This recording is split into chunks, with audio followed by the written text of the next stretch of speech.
Value zone hyper mart Nandamuri Balakrishna గారిచే November 28న నాచారంలో గొప్ప ప్రారంభం. విశాఖ జిల్లా పరవాడ జవహర్లాల్ నెహ్రూ ఫార్మాసిటీలో మరో ప్రమాదం చోటు చేసుకుంది. ఠాగూర్ ల్యాబొరేటరీలో విషవాయువులు లీక్ అయి 8 మంది కార్మికులు తీవ్ర అస్వస్థతకు గురయ్యారు. వెంటనే ఆసుపత్రికి తరలించగా ఒకరు మృతి చెందారు. మృతుడు ఒడిశాకు చెందిన వారిగా గుర్తించారు. పలువురి పరిస్థితి విషమంగా ఉన్నట్లు తెలుస్తోంది. మంగళవారం రాత్రి ఈ ఘటన జరగగా యాజమాన్యం గోప్యంగా ఉంచింది. ఎటువంటి వివరాలను వెల్లడించడం లేదు. ఘటనపై సమాధానం కూడా ఇప్పటివరకు ఇవ్వడం లేదు. కిమ్స్ ఐకాన్కి క్షతగాత్రులను గుట్టుచప్పుడు కాకుండా తరలించి చికిత్స అందిస్తోంది. హాస్పిటల్లో చికిత్స పొందుతున్న వారి ఆరోగ్యంపై కుటుంబ సభ్యులు ఆందోళన వ్యక్తం చేస్తున్నారు.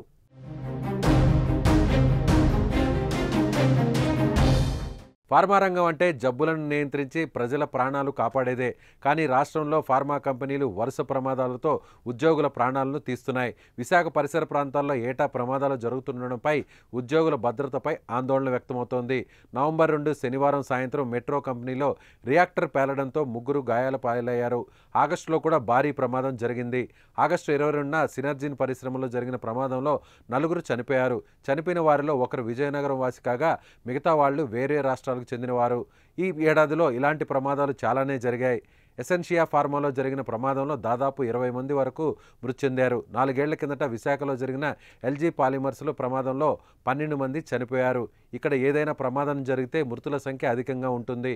యాజమాన్యాలు నిబంధనలు పాటించకపోవడం, ఉద్యోగులకు కనీస అవగాహన కల్పించకపోవడం, ముందు జాగ్రత్త చర్యలు తీసుకోకపోవడమే ప్రమాదాలకు కారణమని తెలుస్తోంది.